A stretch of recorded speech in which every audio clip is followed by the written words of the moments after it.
陛下，出宫典礼已毕，陛下劳累，不是说好臣妾代劳就行吗？这些出宫的嫔妃侍女，或服侍过朕，或曾为朕办过事。今日出宫，朕也该亲临话别。感谢诸位报效皇室，忠心事主。今日出宫归家，祝愿以后诸凡顺遂，自其阴驾，福泽长存。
只要你和魏姬脚踏出宫门，本公主给你的赏金，足以令你下半生安枕无忧。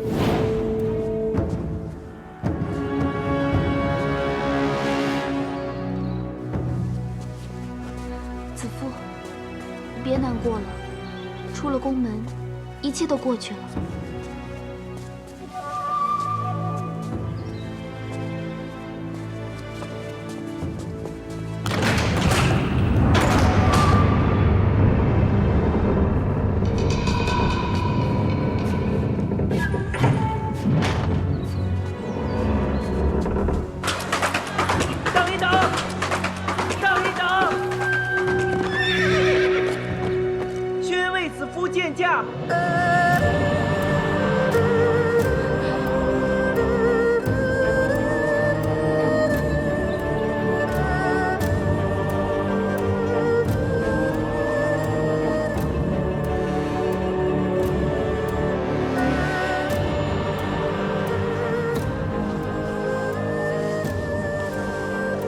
参见陛下。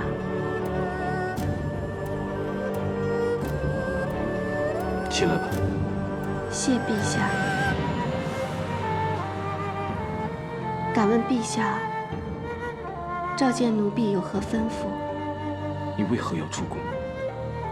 是受了威胁，还是被人为难？但愿听你一句，无可奈何。无人为迫，没被为难，更非无奈。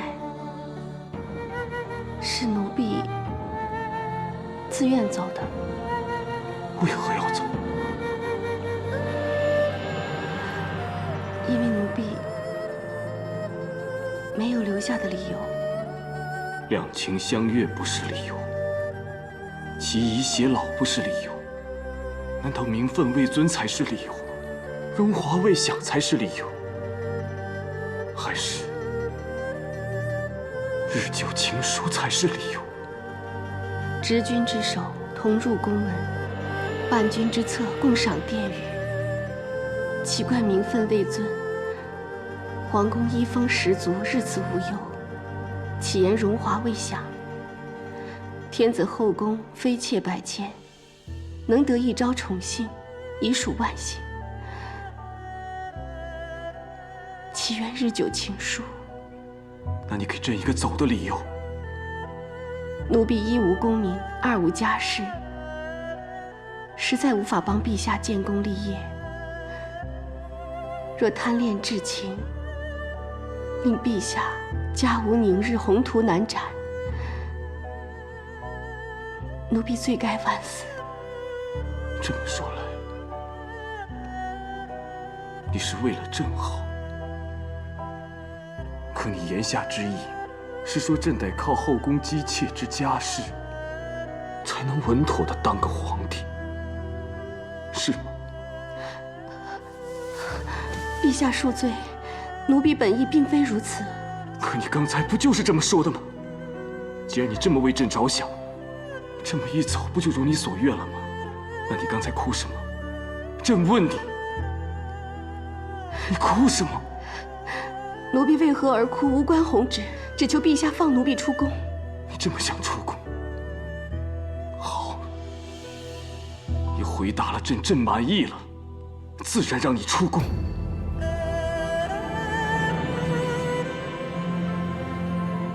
为什么回答不出来？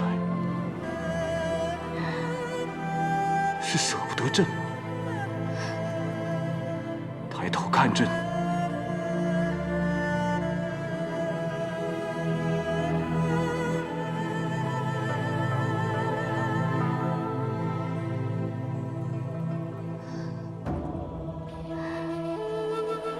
明明舍不得，却决意要走。走了，朕会心安吗？你当朕是什么人？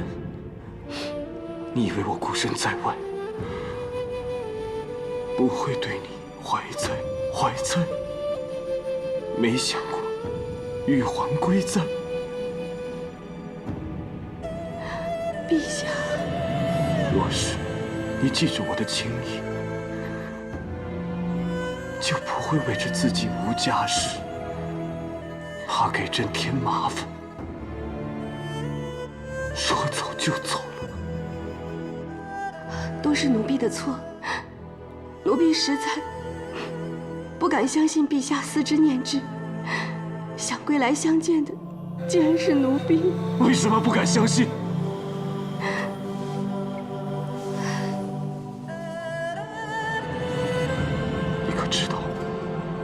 每晨更衣，朕便忆起上衣轩中的纤纤玉手，路上清风吹拂，便想到玉河船上的悠悠青丝。夜里抬头看星，便惦记长安城里待朕守护之人。我刚才见你在出宫人队伍之中有多难受，我好想质问皇后，是否是她逼迫你离开？又猜想着，难道是朕回来之后，为了如山的奏折没有及时找你，你就失望要走？你可知道，朕心如刀割。陛下恕罪，你的确罪该万死，但是为了你的眼泪，朕可以免你死罪。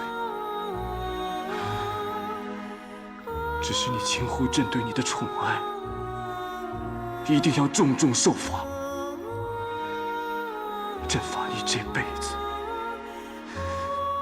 再也不许离开朕。无论什么理由，即使说什么为朕好，朕也不允许。知不知道？奴婢知道。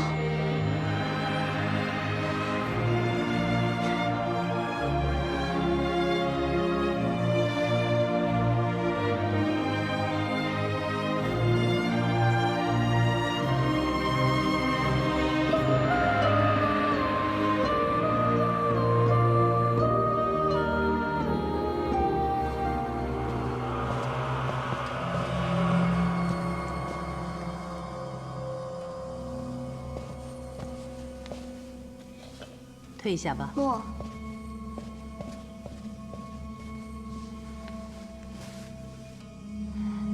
怎么连药也不喝了？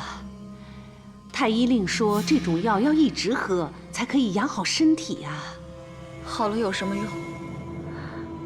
他眼里心里只有那个贱人。那你更要养好身体，才可以再和他斗啊。斗？我怎么斗啊？明明不去，却又去了；明明看不见，都走了，却又回头看他一眼。明明门都开了，那就让他走好了。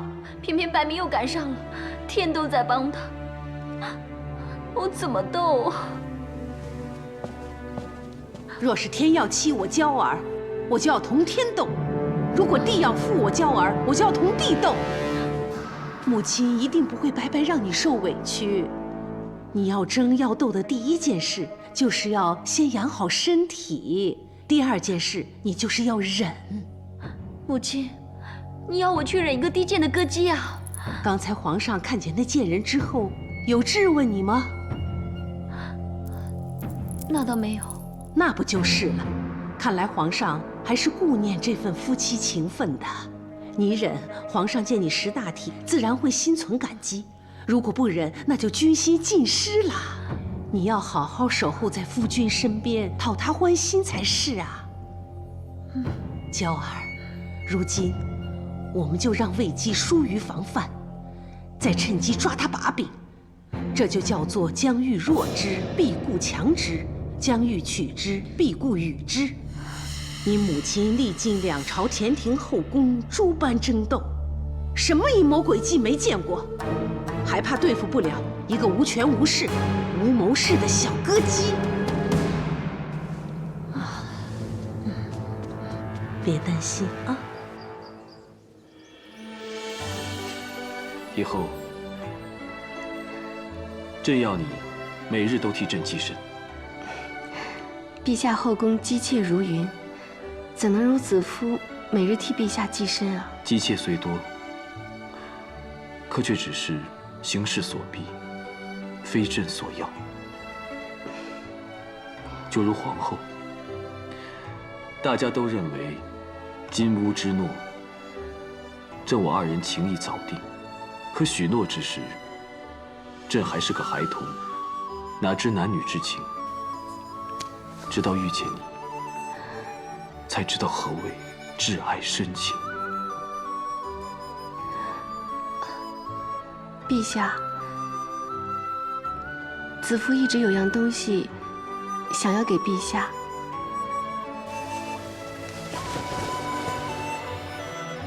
子夫这一年的心意，全在此丝锦之上。陛下出宫之后，子夫便将思念化作丝线，从抽丝到调丝，再到织出丝锦，再用丝线将这国土一一绣上。边绣，边想着陛下身在何方，在做何事。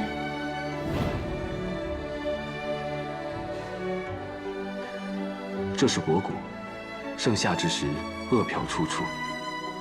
朕再次开仓赈灾。你说过，儿时曾因天灾流离失所，此乃池养。隆冬之时，漫地飞雪。朕在此发放寒意。夜深人静之时，就想起你首次在宫中过冬，孤苦伶仃，是否能穿暖吃饱？子夫一切都好，只是想陛下。幸好绣着绣着，陛下的天下尽在其中，仿如看到陛下君临天下。君临天下，这天下天灾人祸不绝。这次外巡，让朕对百姓生活之苦体会深刻，所以现在，朕一定要改革朝政，整肃宗亲大臣的歪风败气，拿他们的不义之财来富民强兵，防御外敌。陛下，到那时候，朕便要与你踏遍九州，到此图上的每一个角落，亲都百姓，和乐富足。那子夫也要在这图上绣一个“和”字，祝我大汉天下和乐富足。好，你既贺朕天下和乐，朕也赠你何场乐具。陛下，陛下恩准沈家陪在子夫身边，以示厚恩，子夫就不需要。白明在。传朕谕，为子夫填和乐意，绘制兰心，即日起赐居兰陵殿。诺。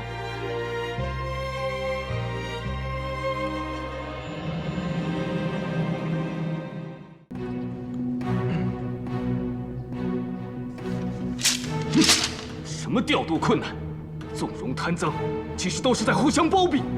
这些宗亲争权夺利，就说是刘家、太皇太后、窦家的，还有皇太后王家，爱到自己的利益时，谁还顾念朕这个亲戚？陛下息怒！息怒，这关乎天下安危、百姓生死的事，何以息怒？你们谁都不许再插手！陛下，怎么了？又是谁来求见？要朕体谅这个，照顾那个？是丞相许昌和御史大夫庄清宅，还有宣。参见陛下。参见陛下。丞相你好，新政细节没有？陛下，臣等有要事要询。说。不知陛下派业者结案，持节出使河南，可是？什么河南？河内火灾连千户，百姓流离失所，朕特派结案去视察。丞相是为新政奔走，把地方赈灾抛诸脑后，还是另有深意？臣不敢。只是地方官员报称，结案在河南，持节逼令河南太守陈器擅发官仓军粮。既然是陛下派齐案去河内，看来吉案在河南的所作所为就是交旨了。臣正是交旨，罪臣吉案，拜见陛下。吉案，这到底是怎么回事？回陛下，臣这次解河内灾民之困后，回京路过河南，见河南水灾缺粮，饿殍遍野，导致父子相食。臣权宜行事，持节发河南仓粟，以赈灾民。陛下，吉案既是赈灾，情有可原。吉案放的是军粮，陛下，兵法云：军无粮，则必亡。够了！臣大胆，但不能不谏。只恐陛下日后政令不通，军威有损呐。臣宁伏法，以挽军威。来人，将吉案下狱戴罪。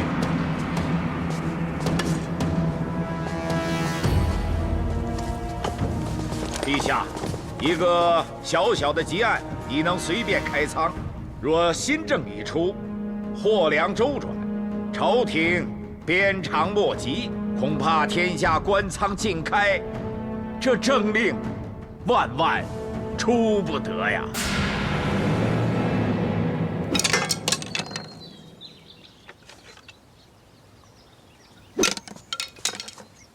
参见陛下。快来，快来，陪朕投壶。也不知道今日怎么了，手感极坏。就等你给朕添添运气。小臣的手气哪及得上陛下分毫呢？不过陛下，臣倒有一事要向陛下禀告。说。臣闻说丞相准备向东宫禀报吉案开仓之事，以此游说太皇太后力阻新政。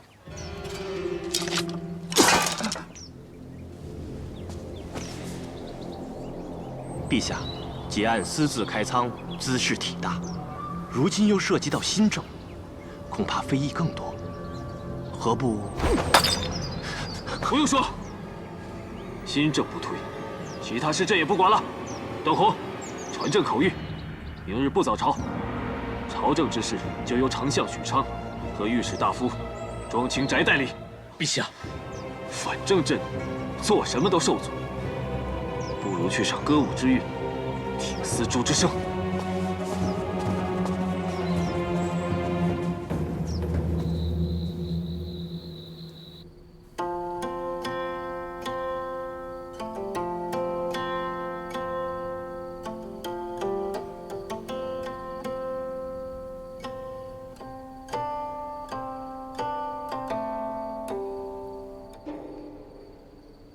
陛下，是子夫琴艺不精，琴音不妙，未能让陛下忘忧解愁吗？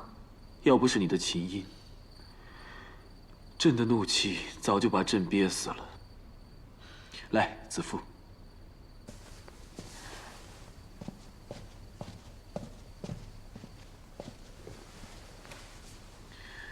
朕还是皇帝吗？陛下为何这么说？帝皇号令天下，管治百姓，可朕这个皇帝却连朝臣都管不了，政令连未央宫门都出不了。人难免都会偷安懈怠，让自己过得舒服些。陛下要改革，大家自然心生恐惧，想要固守旧制。但以陛下的才智，有什么能难倒陛下的？是吗？子夫初见陛下之时，陛下还不尽了解民情。现在呢，陛下已是多次出巡、体察民情的亲民皇帝了。还是子夫最知朕的心呢。陛下怎么了？若朕真有应对之策，却要陷你于难，你愿意助朕吗？陛下是子夫的天子，就是子夫的天。能为陛下的千秋大业尽一份力，无论如何，子夫都愿意。好，这几天，朕想在你这兰陵殿静思，不要任何人打扰，只与你的琴音作伴。皇后，请容奴婢痛传。皇后，皇后，请容奴婢痛传。皇后金安，魏姬，本皇后是来送糕点给皇上的，你让开！你敢拦皇后？皇上要奴婢守住此门，奴婢绝不能退半步。放肆！滚开！奴婢身负皇命，还请皇后自重。皇后乃后宫之首，应该母仪天下，还请皇后谨遵圣旨，以作表率。等皇上出来，看我怎么惩治你！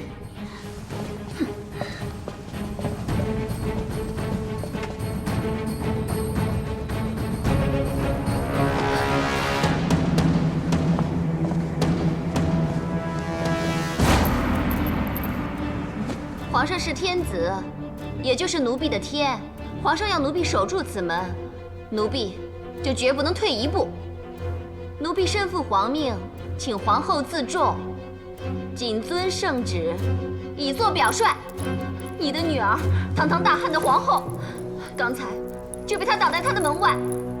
你叫我忍，结果我却如此受欺负。你是不是说皇上在兰陵殿闭门不出，连你都不肯见啊？那很好啊。好？怎么好啊？皇上只顾着和那个小贱人同乐，连见我一眼都不肯，还吩咐那个贱人来挡我。这才好啊！真是天助我儿啊！皇上留在兰陵殿不出，越久就越足以构成魏姬魅惑圣上之罪。哼！莫西王下，褒姒灭周，女子祸国，素来是历代皇帝甚为忌防的呀。母亲说的是，这件事情要是让祖母知道，看他怎么收场。哎，你可先别着急，还要忍啊！你现在只管好好孝顺祖母，侍奉在侧。再过几天，让人看看哪一个是贤德皇后，哪一个是妖媚姬妾，到时候祖母自会为你做主的啊。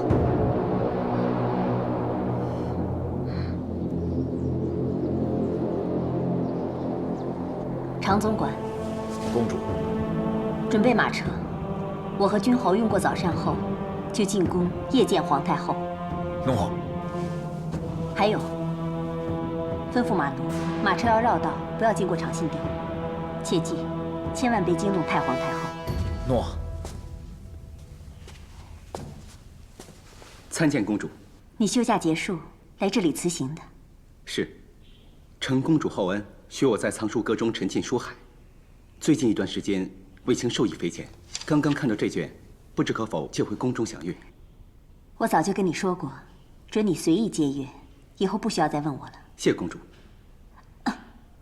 对了，你离宫之时，有没有人跟你提起皇上的事啊？皇上？何事？没事了，你先回去吧。哎，公主，公主急着进宫，是不是有什么事情？公主特意问了卫青，莫非此事跟姐姐有关？皇上久留兰陵殿，闭门不出，皇太后急召我进宫。前阵，姐姐跟我说，最近先不要去找她，说皇上在兰陵殿议事，不方便让我去。此事一定别有内情，求公主从中斡旋。这件事我自会处理。我此次进宫，就是要看看到底出了什么事。你担心你姐姐，我又何尝不会担心我的弟弟？没别的事，你先回去吧。不用叫医公，你就煮上次的润肺汤给我喝就好了。快去叫楚公主。诺。你怎么了？我刚才出去前还好好的呢。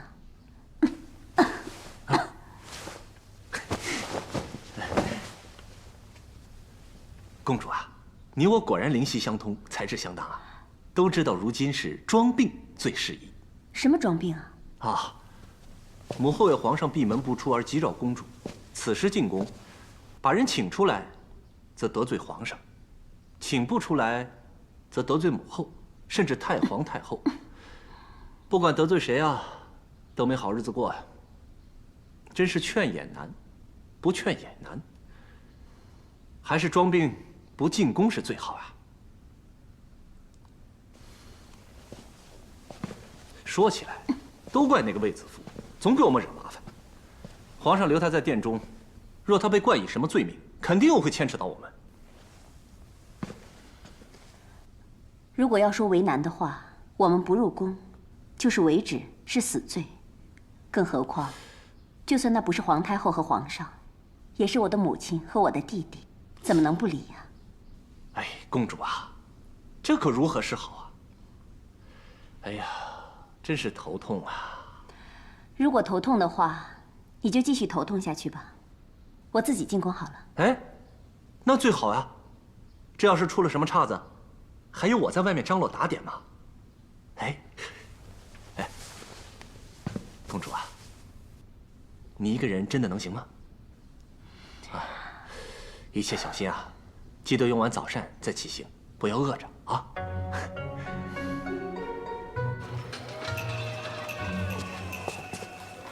公主，你怎么在这里？公主抱恙，卫青想护送公主进宫。另外，卫青刚去厨房取了一些款冻花露，让公主润肺止咳。你怎么知道？虽然公主强装没事，但是卫青看到公主一直在咳嗽。你是想随我进宫看你姐姐吧？卫青担心姐姐，也担心公主。好吧，走吧。待会儿进宫后，你马上回建章宫，不可以久留，尤其不要去兰陵殿。可是姐姐有事，卫青想去看一下。你去有什么用啊？如果子夫真有事的话，你凭什么帮他？这件事情关系朝廷后宫，且惊动皇太后，你掺和进去，不但于事无补，反而会令此事更加糟糕，对皇上和子夫都有害无益。好，卫青知道了。卫青护送公主进宫以后，立刻回建章宫。不多说也不多问。那就好，走吧。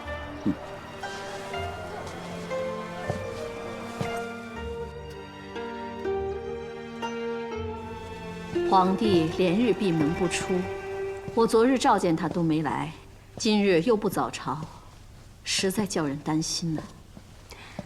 皇上新政受阻，应该只是一时之气，所以才会。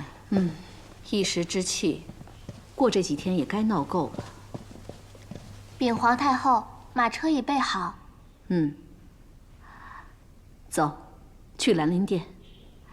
女儿啊，你一直和皇帝亲厚，魏姬又是你一手提拔的，你要想办法把你弟弟劝出来，否则这事让你祖母知道，后果不堪设想。祖母也是很疼皇上的，只要跟祖母好好说明，祖母她也不会。只怕有人添油加醋。魏姬先前与皇后母女风波不断，我听说这魏姬连皇后都敢拦阻，我倒要看看，我这个皇太后去，她敢不敢拦？走。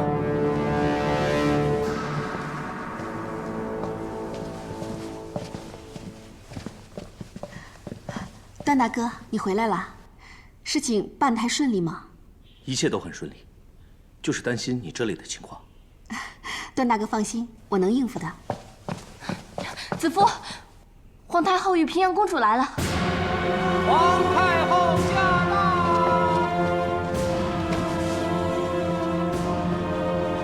参见皇太后，参见公主。都起来吧。谢皇太后，谢公主。皇上多日闭门不出，皇太后担心皇上龙体，过来探视。魏姬，去把皇帝请出来。请皇太后恕罪，皇上不想见人。皇帝连亲母都不见，还是你不让皇帝见？请皇太后恕罪，奴婢不敢。魏姬，宫中谣言已起，说皇上沉迷声色，荒废政事。如若事情闹大的话，只怕会玷污皇上英名。皇上并非沉迷声色，只因朝事不顺，心情烦躁，才会闭门静思。还请皇太后、公主明察。皇帝既是心烦国事，平阳，你进去替亲弟分分忧。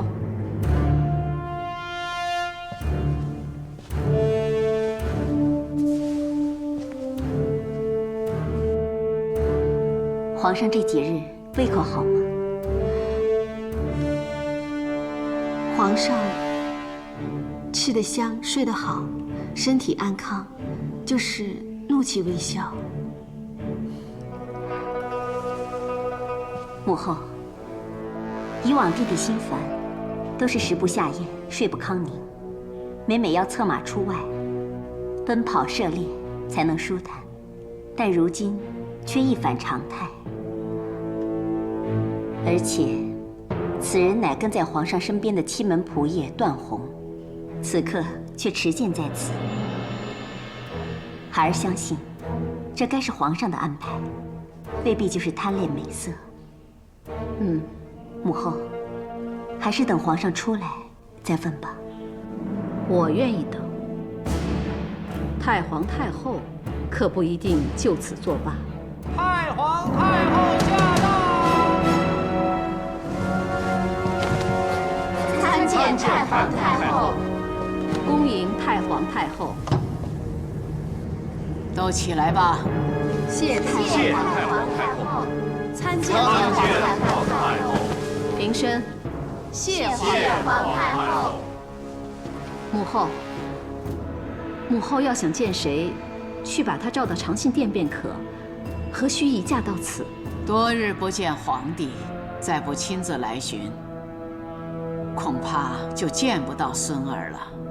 彻儿是忧心国事，皇帝一心为国，是件好事。但国家大事不能轻率。许昌他们反对推行新政，也只是谨慎行事。皇帝听不进去也就罢了，可是现在居然不上早朝，还久居妃妾殿中，这像话吗？娇儿，你亲自去请你夫君出来，和许昌等众臣子当着哀家的面好好聊聊国事。祖母，上次我要去，被指不自重，这次我可不敢去，怕有损皇后威仪，伤了皇后的体面。说这话就不失威仪吗？你是我大汉的皇后，大汉后宫有什么地方是你皇后不能去的？诺。好妹妹，先国而后家，皇上乃一国之君，既然已经下了圣旨，不准打扰，如果贸然闯入，恐怕不太好吧？公主是真怕违抗皇命，还是存心包庇假传圣旨之人呢？哼，我差点忘了，此殿的主人不久前还是平阳府上的歌姬呢。既然皇后不能内进，那就让我这个当姑母的长辈亲自进去请皇上吧。姐姐，平阳这孩子做事一向谨慎，他不可能会包庇人。倒是彻儿，他的秉性你是知道的。彻儿闹脾气不出来见人，是他不对。可是这么多人，硬是要逼他出来，叫他如何自处啊？哼，看来要哀家亲自去请了，看谁还要阻拦，谁都不许跟着。秋萍，走。诺。等等。哪来的拦路狗，竟敢冒犯太皇太后！西门仆夜段宏，奉皇上圣谕，阻止任何人进入兰陵殿内室，强闯者斩。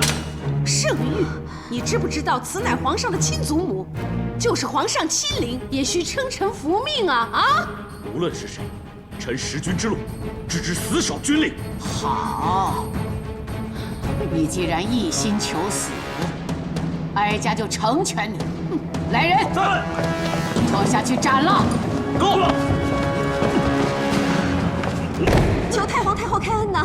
段仆夜确实奉了皇命，并非存心冒犯，求太皇太后开恩！求太皇太后开恩呐！你这个妖女，迷惑皇上，还假传圣旨！来人呐，将卫姬一并拉去处斩，通通拉下去斩了！太皇太后！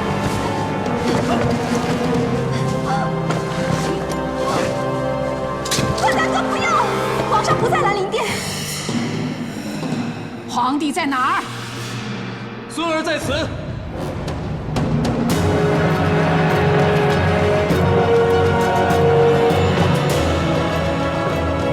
参见皇上。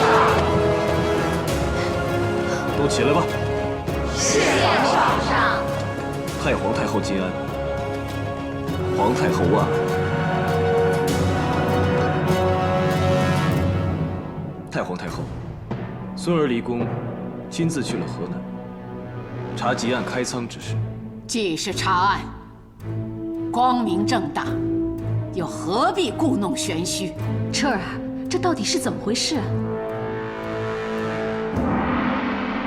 苏母母后，河南太守陈器告吉案，擅发军粮，孙儿深觉不妥，但不想奸臣有机防范。只有加以闭门，暗网查查。朝臣指吉案，擅发军粮，引致军心不稳，所以孙儿执意到边防查查，却发现李将军，臣在。你来说。禀太皇太后、皇太后，臣带兵镇守边疆多年，多是本郡征粮。甚至兵将自耕，从未动用荆棘3禾粮草。河南太守陈器诬告吉案，其实是记恨私卖储粮，谋利不成，却罔顾受灾百姓的性命。孙儿已把如此奸佞之徒就地正法了。杀得好！另外，路上查知，济川王刘明称上贡之物受损不能剿，其实私相授受，更杀害御告密的中尉。孙儿深知祖母仁厚，不忍杀宗族子孙，故派段宏传旨，废弃王位，贬为庶人。不孝子孙，死不足惜呀！难得皇帝仁德宽厚啊！孙儿先前出外视察，也知道有官员以权谋私，没想到狂妄至此。如今终明白陈契等人为何陈词激昂，反对新政，原来是怕新制之下难以与官员疏通，无法中饱私囊。孙儿此次要还吉安公道，更要推行新政，严查所有郡国官员的贪赃之事。太皇太后，陛下，臣等定当尽早商定新政细节，也商讨一下将来军饷的运送。朕觉得由金鸡供应军粮，免地方重担也是好事。李将军，就请你与众卿下去好好商议。臣等告退。吉案留下。臣在。段宏。臣在。魏姬。奴婢在。堂下三人，一个擅自开仓，一个挥剑犯上，一个隐瞒顶撞，又该如何处置啊？其实都是孙儿。哀家不是问你，是问那个连皇后也敢阻拦，哀家的懿旨也敢违逆的人，是不是三个都该死啊？嗯。回禀太皇太后，奴婢以为，一个该赏，一个该放，一个该杀。那哀家问你，谁该赏，谁该放，谁又该杀呢？说！臣以兵刃对太皇太后，罪该万死。臣脚趾开仓，牵连段仆射与魏姬，臣该死。祖母，孙儿让魏姬说。回太皇太后，百姓饥寒则不畏死，不畏死则弑君之危莫如，天下乱之始也。吉案虽交之有过，但其放粮之举，抚黎民于水旱之患，止祸乱于未发之前，显皇上以仁德之名，应记一功，功过相抵，该放。那谁又该赏呢？昔日，宋国被楚国围攻，解阳受晋景公之命救宋，不料途中被楚庄王擒获，反要他复宋劝降。解阳假意答应，脱险后却宁死也要从晋君命，而被楚庄王。解阳坚持承命为信，最终楚庄王赦之，而晋君绝之。今段宏受皇命，背礼而承命，忠君而信诺，该赏。那该杀的，就是你了。兰陵殿闭门拒客，虽是对君上守诺，但欺瞒太皇太后与皇太后却非圣意。奴婢作为臣下，作为晚辈，令两位太后奔波伤神，难辞其咎，该杀。说得合情合理呀，母后。如此说来，吉案是该放，段宏是该赏，哼，魏姬是该杀。祖母，魏姬助孙儿查办奸佞，虽然欺瞒两位太后，却情有可原。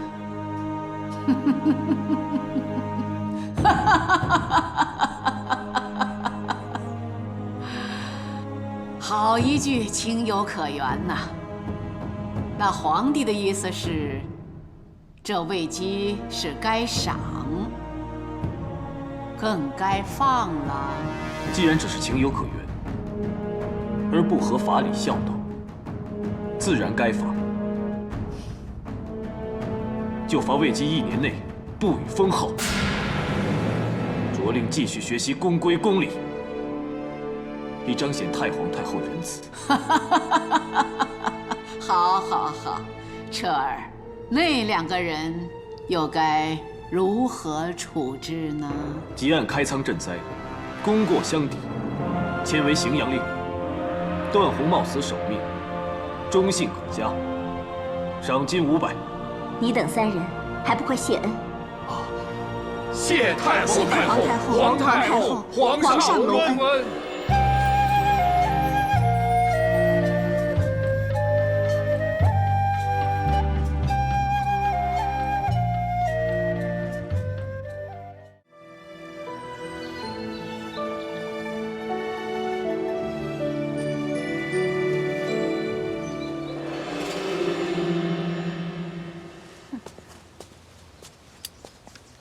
哟，妹妹这是在做什么呀？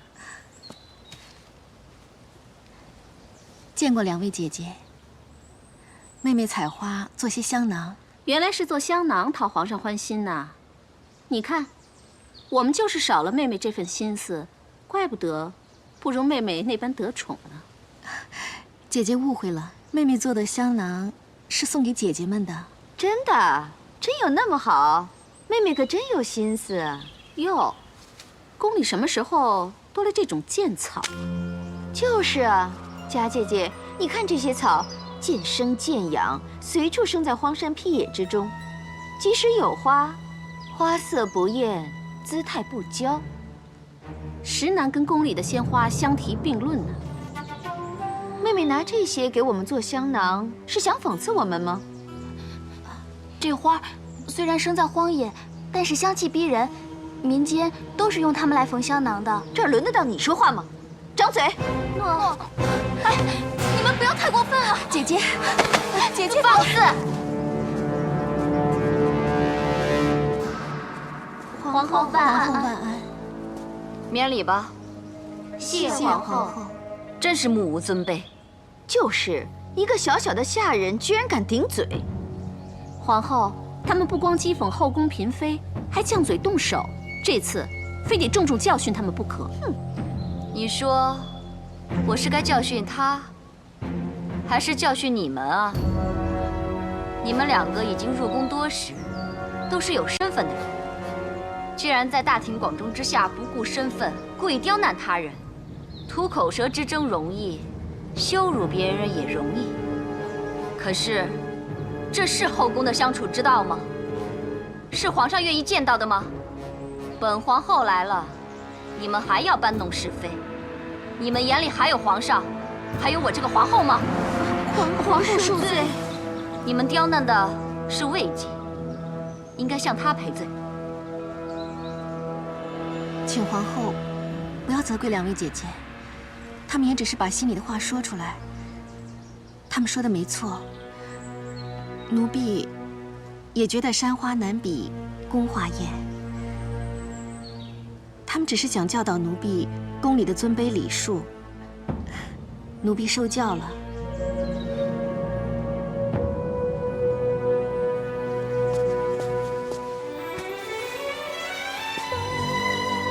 奴婢只求与大家和睦相处，结姐妹之情。果然是皇上心坎里的人，宽厚又知大体。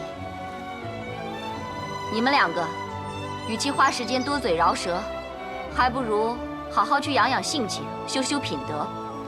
臣妾谨遵皇后教诲。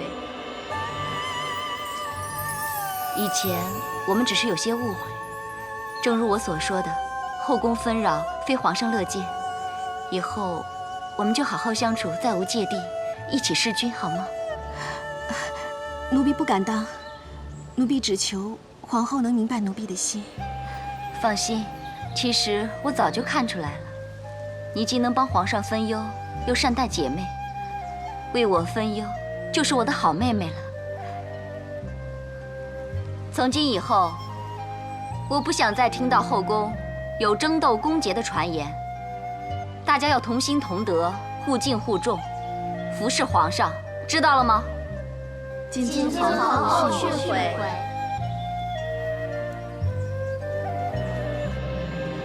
哎，过来过来，啊，来过来过来，放这儿啊。嗯，小心啊。知道了。母亲，这些全是皇后送过来的，没想到吧？佳儿，礼物都可以照单全收。只是食物嘛，我可就不敢吃了。谁晓得里面有没有？你不要命啦！易叔叔，易叔叔，没事吧？我本来有命呢，被你这么一拍呢，我就没命了。我不是怕它有毒吗？嘘，皇后所赐，你竟敢说有毒？嘿嘿，你放心，如今什么形势啊？皇后哪敢惹是生非啊？要真是这样，不就和你一样傻了？吃啊！喂。这个世道可真够现实的。太后刚赐了子夫花露游了湖，皇后就马上见风转舵，来拉了我们子夫了。哎呀，你看事情真简单呀！哎，你看啊，就像这流心糕，外皮虽然是甜的，但里面的馅儿呢却是咸的，表里不一呀。所谓拉拢呢，当中大有文章。易叔叔，那会是什么文章啊？嘿，我女儿问你话呢，你说呀，答不上来啦。哎，好啦，是什么文章都不重要，最重要的是，我跟他们终于有机会和平共处了。我相信假以时日，诚心以待，他们会接受我的。是。接受他？哼，我看到他就想吐。我堂堂一个皇后，竟要讨好一个佳人子，还要以姐妹相称。如今连太皇太后、皇太后都对她另眼相看，我们怎么好再从中作梗？那些环差耳道也很贵重，真是便宜了他。如今你跟皇上之间的隔膜渐深，你就不得不忍上加忍啊，娇儿。想不到这个贱人如此有心计，先是甘丹、狐媚妖姬这污名，一个翻身，原来是替皇上办事，还一副委屈可怜的样子。功他全领了，我输得好不甘心啊！要论输赢，现在也太早了。他既然故作大方得体，你就要好好利用啊。现在他就是带你回到皇上身边的小舟，你暂且当他是一条船，用完即弃不就成了？可是我一想起他那故作善良的模样，我就觉得矫情。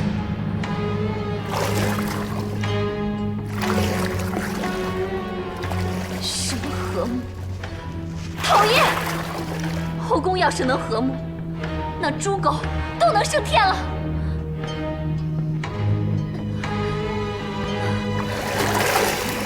哎，下去，下去，下去，下去！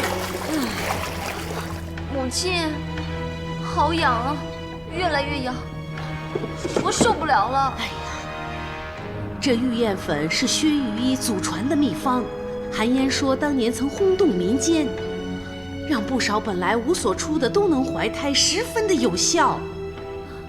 可是母亲，我真的受不了了，太痒了。哎呀，就算受不了了也要忍啊！你若真的想把它压下去，现在就只有一个字：忍。来，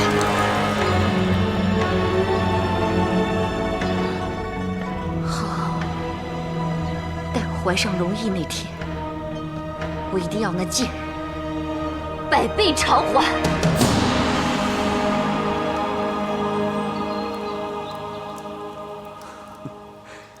你在画上添上这些雨点是什么意思？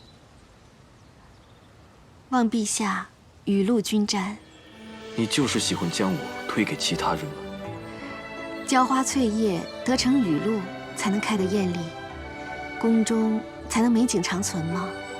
我知道你识大体，可我也不想你心里难受。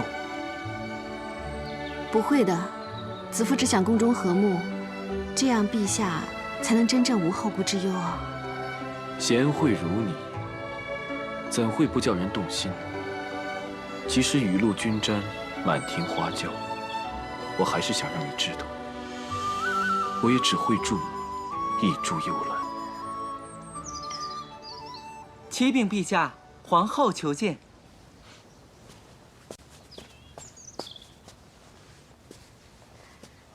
陛下晚安。参见皇后。起来，起来。臣妾不知魏姬也在此，阻扰了陛下与妹妹。无妨，朕只是在作画，遂传魏姬来侍酒。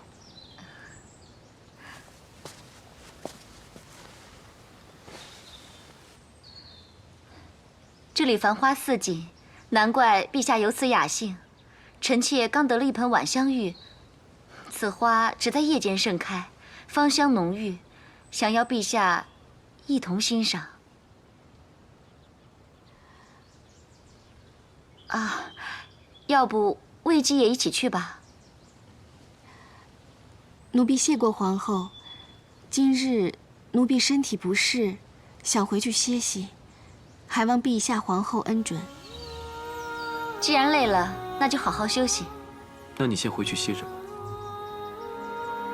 诺。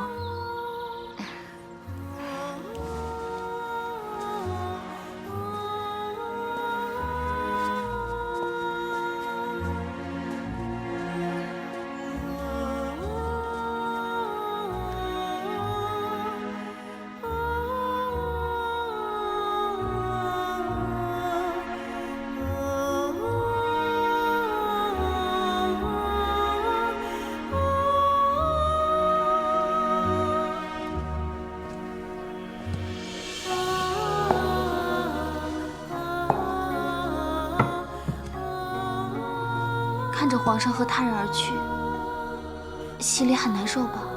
不舍是有，没有难受。刚才卫青来过了，提起你们母亲的寿祭，说今年兄长姐姐们回长安，问你能否相续。没想到，这么快1年又过去了。去年就没赶上，那今年……自从我们一家分散各地，每年就盼这一天，与兄姐们共聚天伦。你就别想那么多了，深入宫门那是说出去就能出去的。可是我真的很挂念他们。子夫啊，去年出不去是因为皇上不在，可今年皇上在宫里，而且他现在还这么宠你，这么疼你，只要你跟他求情，他一定会让你出去的。说的也是啊，我常占帝宠，已经惹来不少怨怼，岂可再恃宠生骄，坏了宫中的规矩？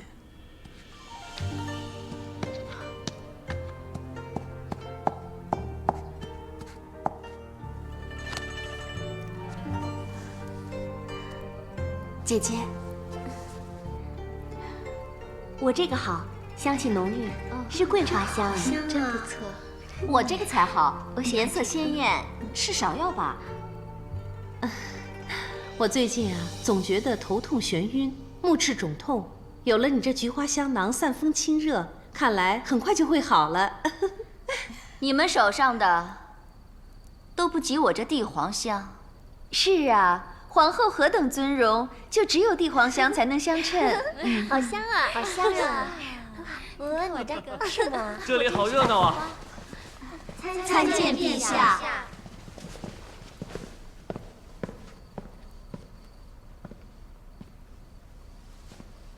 都起来吧。谢陛下。今日月圆，皇后既邀大家晚膳后赏月，皇后是主。朕刚才不让通传，就是不想打扰你们的兴致。你们手上拿的是什么呀？魏姬好厉害呀，她亲自采花为大家缝制香囊，更难得的是，每个香囊都不一样，是依妹妹们的喜好特别缝制的。你倒花了不少心思。能合姐姐们的心意就好。你看我们这么高兴，就知道你的心思没有白费。陛下，这回妹妹该赏了。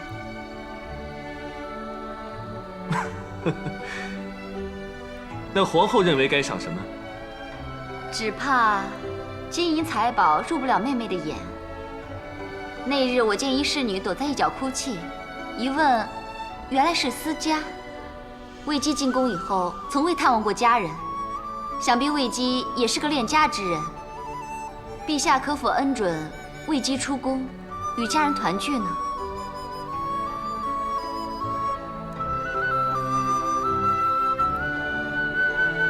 不可，毕竟她还只是家人子，不能因为她破坏了宫里的规矩。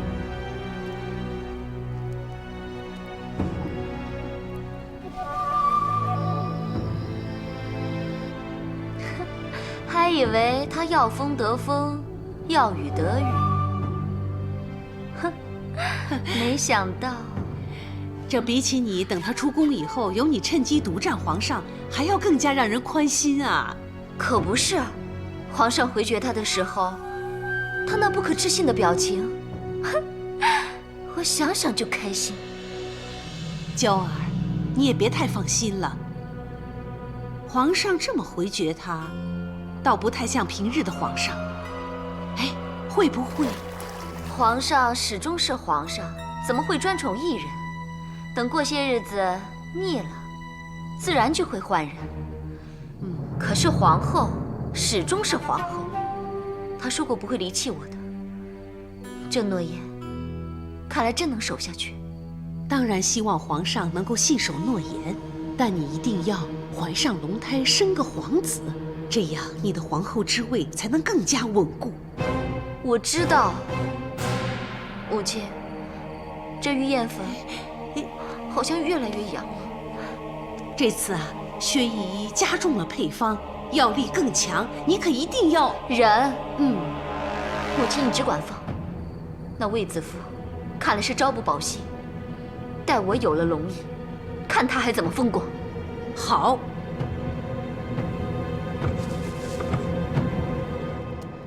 还差易叔叔的烤肉东西就齐了，不知道卫青他们买了什么酒祭母。皇上这次也不知道是怎么回事，连皇后都开口了，他居然还是不许。依我说呀，男人都是一个样，心肠硬，再疼再爱也只会跟你讲规矩。也不能怨皇上，毕竟他是一国之君，万事都要顾虑周全。我现在有你们母女陪我一起祭母，也很好啊。祭拜之后，我们要痛快的吃喝，母亲要看着我们开开心心的。花椒烤肉来喽！哎，其他东西准备好了没有啊？好了，都好了啊。先去蔚兰亭那边叫酒拜祭。哎，走。魏姬，皇上召你现在去湖心亭，魏姬今天恐怕难以分身了。诺。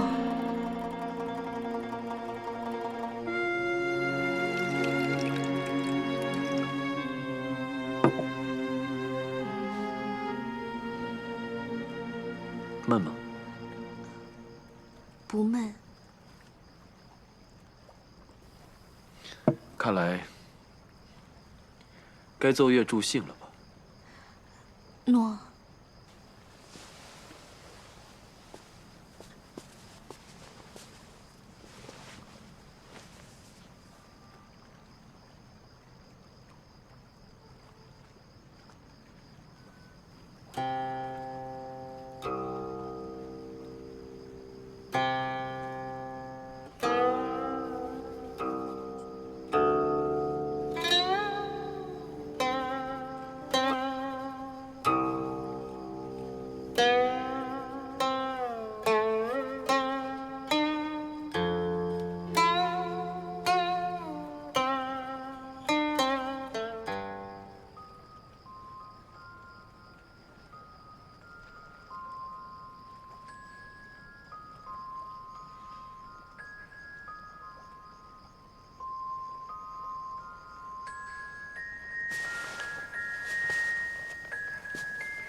我虽然不能破例让你出宫，却能召他们进宫，所以一直在暗中安排。那天在交房殿，皇后提出让你出宫，我也曾犹豫，要不要继续隐瞒你。如今看到你惊喜的模样，我就知道，当日的决定是对的。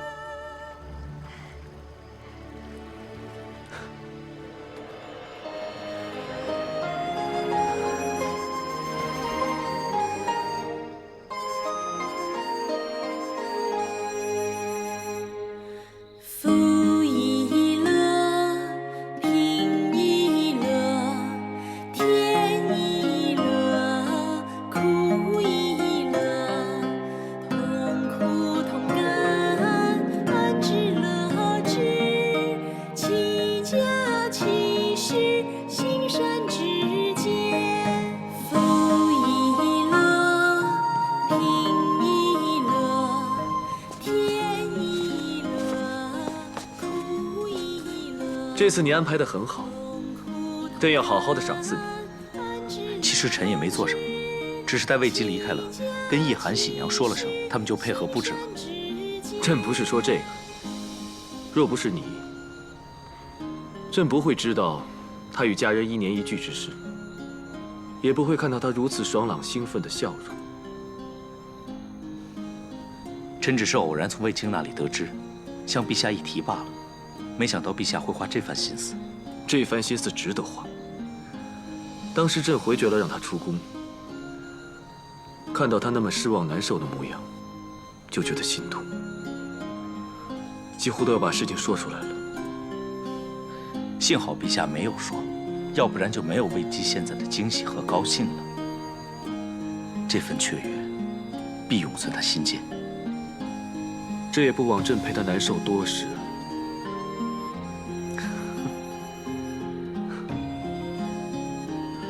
臣不阻陛下家宴，先告退了。好。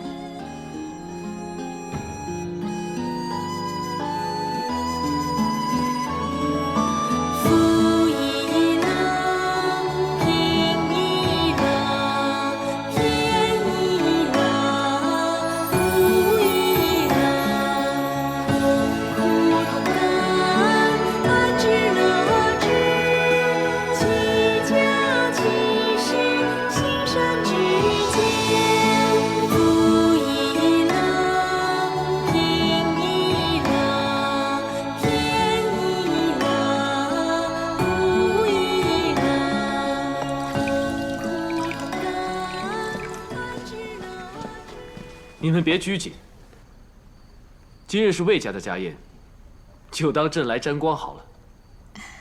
你们就像刚才继母之后，姬月唱歌时那么畅快自在就是了。朕先敬你们一杯，喝过这杯之后，大家就像家人一样，畅所欲言。谢陛下，谢陛下。好了，都起来吧。叫！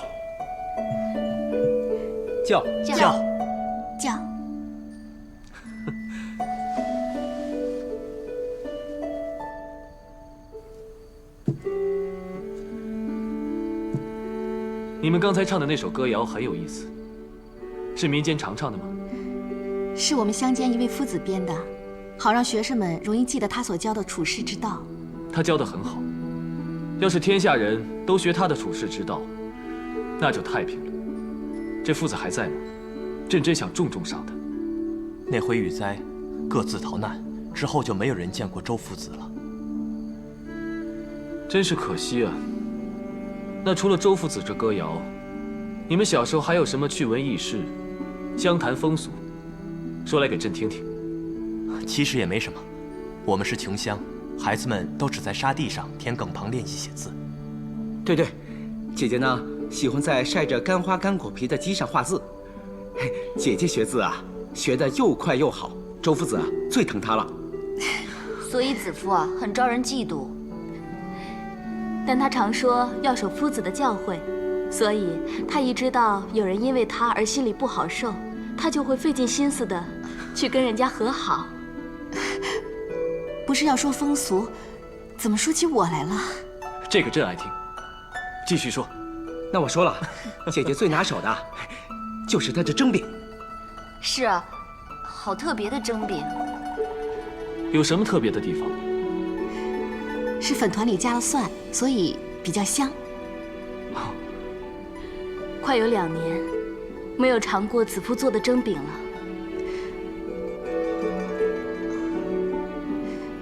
陛下如不介怀，奴婢这就去蒸饼。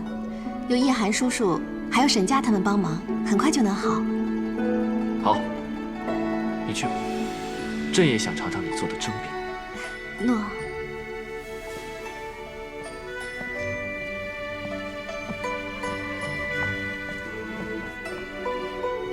别因为他走了，大家都停下来不说了。朕真的想知道些民间的趣事，继续说。回陛下，我们小时候喜欢放竹筒灯，拿竹做船，把愿望写在上面。这个子夫最爱玩了。对，我们常玩的。可以为人祈福。竹筒灯，朕好像见他做过。上面放花瓣，对吧？没错，还有一阵儿，我们还爱玩结发。结发？参见陛下。看此发丝，有粗有细，非一人所有，是男女定情之俗。你将此物随身携带，想必它的主人是你朝思暮想之意中人。到底是谁？是臣数年前戍守边关时相识的女子，不过如今那女子已嫁作人妇。臣参见陛下。你可知欺君何罪？臣愚昧，未知陛下此言所指。臣万万不敢欺君。你跟朕说你与关外女子有结发之情，这是真的吗？你说结发是关外的民风习俗，这又是真的吗？你还敢说没欺君？陛下，请听臣解释。你无需解释了。此事已有证人，卫青。